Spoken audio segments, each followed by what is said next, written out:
दोस्तों अब हम आ चुके हैं बड़े बगीचे में।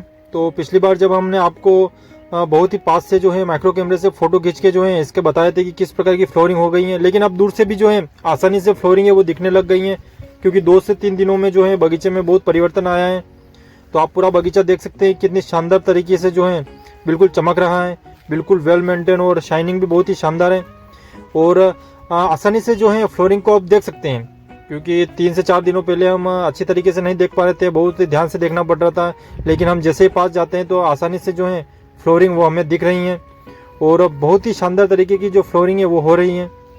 दोस्तों पिछले साल की तुलना में इस बार बगीचे का ट्रीटमेंट में थोड़ी देरी हुई, लेकिन क्लाइमेट और सभी प्रकार की चीज़ को देखते हुए हम कह सकते हैं कि इस समय उस साल भी यही स्थिति थी। लगभग सिर्फ 2 से 3-4 दिनों का हमें लगता है कि डिफरेंस है, क्योंकि बहुत ज़्यादा लेट हुए फिर भी जो क्लाइमेट और हर चीज़ जो है नियमानुसार हुई, तो उसके कारण उस साल भी यही स्थिति थी, इस साल भी यही स्थिति है। सिर्फ प्रयोगशाला में जो है हम थोड़ा एक स्टेप आगे हैं वहाँ पर, क्योंकि वहाँ पर हमने थोड़ा अलग तरीके से प्रयोग किया था, तो वहाँ पर थोड़ा हम आगे हैं। लेकिन बड़े बगीचे में जो पिछले साल स्थिति थी उसी स्थिति पर हमें लगभग पहुँच चुके हैं। लेकिन बगीचा ज़्यादा वेल मेंटेन है पिछले साल की तुलना में, पौधे बड़े हैं और शाइनिंग चमक भी बहुत शानदार है बगीचे की, क्योंकि इस समय जो है शायद बरसात बहुत ज़्यादा हो रही थी। इस समय जो है लगभग हमें कुछ दिनों का समय मिल गया, तो कह सकते हैं कि सभी तरीके की अगर हम चीज़ें अगर देखें तो बहुत ही शानदार तरीके से वेल मेंटेन जो है बगीचा है। और फ्लोरिंग आप देख सकते हैं अब कितनी आसानी से जो है दिखने लग गई हैं। तो जो चौकड़ी है वो कितनी शानदार बन रही हैं, और चौकड़ी बनने के बाद जो फ्लोरिंग हो रही है वो बहुत ही शानदार हो रही हैं। तो दोस्तों जो फूल के निकलने की जो प्रक्रिया है, तो फूल को देख के भी हम अंदाज़ा लगा सकते हैं कि कितना शानदार फ्रूट हमें मिलेगा। तो जो एक्सपर्ट होते हैं वो फूल के निकलने से ही पता लगा लेते हैं कि कितनी क्वालिटी शानदार रहेगी, क्योंकि बहुत सारी चीज़ें रहती हैं। उस हिसाब से हम कह सकते हैं जो फ्लोरिंग हो रही है वो भी बहुत ही हेल्दी हो रही हैं। तो अगर शुरू से फ्लावर हेल्दी रहेगा तो फ्रूट भी हमारा हेल्दी रहेगा। तो दोस्तों जब हम रेस्ट पीरियड में जब हम बगीचा का ट्रीटमेंट कर रहे थे, आप देख सकते हैं पुराने वीडियो जाके, जब हम बेसल डोज दे रहे थे, जब सभी प्रकार का पोषण हम बगीचों में दे रहे थे, तो सभी वीडियो जो है हमारे चैनल पर उपलब्ध हैं। तो आप रेस्ट पीरियड में जो भी ट्रीटमेंट करते हैं बगीचा का वो बहुत मायने रखता है, क्योंकि कुछ दिनों पहले आप कुछ भी ट्रीटमेंट अगर शुरू कर देंगे तो वो उससे कुछ नहीं होता है, पौधे में स्टोरेज होना ज़रूरी है। तो वो स्टोरेज के लिए हमने जो है बहुत ही शानदार तरीके से इसकी प्लानिंग की, अच्छा शेड्यूल अपनाया और किसी भी प्रकार की कोई भी कमी नहीं रखी, क्योंकि दोस्तों पौधे बहुत ही छोटे थे और हमने इसमें बहुत ही ज़्यादा फल ले लिया था। जो पौधे की कैपेसिटी है उस हिसाब से अगर आप पुराने वीडियो देखेंगे तो आपको लगेगा कि वाकई में इन पौधों पर फल बहुत ही ज़्यादा था।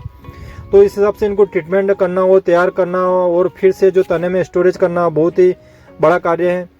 तो वो हमने बहुत ही नियमानुसार किया और पौधे को अच्छी तरीके से सेट किया, तो उसी का रिजल्ट हमें जो है अब मिल रहा है। तो ये सबसे महत्वपूर्ण रहता है कि रेस्ट पीरियड में जो है आप बहुत अच्छी तरीके से पौधे की जो है केयर करें, अच्छा पोषण दें, तो वो हमने किया।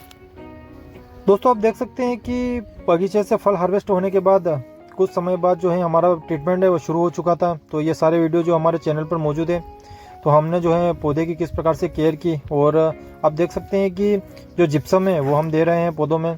जो वंडर अर्थ का जो जिप्सम है उसको हमने जो है बेड पर जो है इसी प्रकार से बिखेरा। इसके बाद हमने गोबर खाद भी डाला, उसके बाद बेड बनाया।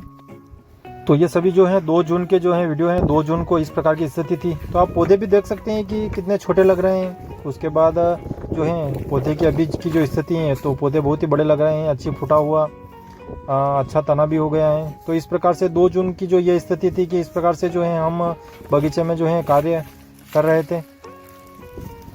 दोस्तों 2 जून को जिप्सम डालने के बाद अब आते हैं 7 तारीख को। 7 जून को हमने जो है गोबर खाद डालने का कार्य है वो भी शुरू कर दिया था। तो ये 7 तारीख का है, 7 जून। तब सभी पौधों में हमने बेड पर जो है जिप्सम के ऊपर जो है गोबर खाद को डलवाया, अच्छी सड़ी हुई गोबर खाद। तो इससे पहले जो हमारा वर्मी कंपोस्ट है वो तो डाला हुआ है, लेकिन ये 2 जून को जिप्सम डालने के बाद आप देख सकते हैं कि पूरे बेड पर जो है अच्छा सड़ा हुआ गोबर खाद है वो डाला जा रहा है, वो भी अच्छी मात्रा में, किसी भी प्रकार की कोई भी कमी नहीं रखी जा रही है।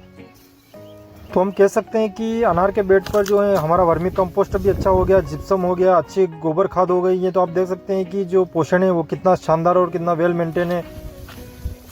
जिप्सम और गोबर खाद डालने के बाद फिर हमने जो है अच्छे तरीके से बेड पर जो मिट्टी को डाल दिया, जिससे जिप्सम और गोबर खाद है उसके ऊपर मिट्टी की जो है चादर चढ़ गई। इसी प्रकार से जो हमारा हार्वेस्टिंग के बाद अनार का रेस्ट पीरियड का जो हमारा शेड्यूल है वो चल रहा था।